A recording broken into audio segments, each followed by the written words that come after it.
திருச்சி சமயபுரம் மாரியம்மன் கோவில் தேரோட்டத்தில் லட்சக்கணக்கான பக்தர்கள் பங்கேற்று தேரை வடம் பிடித்து இழுத்தனர்.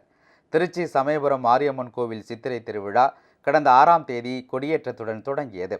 விழாவின் சிகர நிகழ்ச்சியான தேரோட்டம் இன்று கோலாகலமாக நடைபெற்றது. இதனை காண்பதற்காக மாட வீதிகளில் லட்சக்கணக்கான பக்தர்கள் திரண்டிருந்தனர்.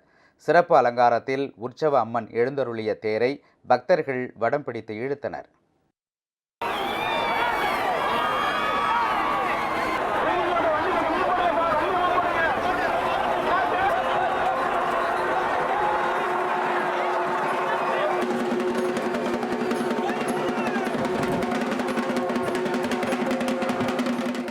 தஞ்சாவூர் மாவட்டத்திலேருந்து வந்திருக்கோம். நாங்கள் வருஷம் இந்த கோயிலுக்கு வருவோம். இந்த கோயிலில் விரதம் இருந்தால் எல்லாமே நல்லபடியாக நடக்கும் அப்படி சொல்லுவாங்க.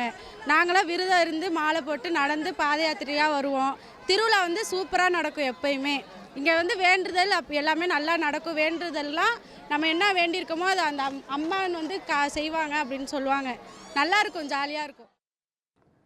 தேரோட்டத்தையொட்டி ஏராளமான பக்தர்கள் அலகு குத்தியும் அக்னி சட்டி ஏந்தியும் காவடி எடுத்தும் வந்து அம்மனுக்கு நேர்த்திக்கடன் செலுத்தினர்.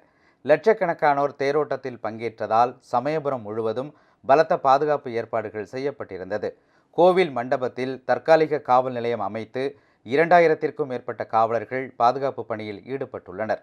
மேலும் திருச்சி மாவட்டத்திற்கு உள்ளூர் விடுமுறை விடப்பட்டுள்ளது.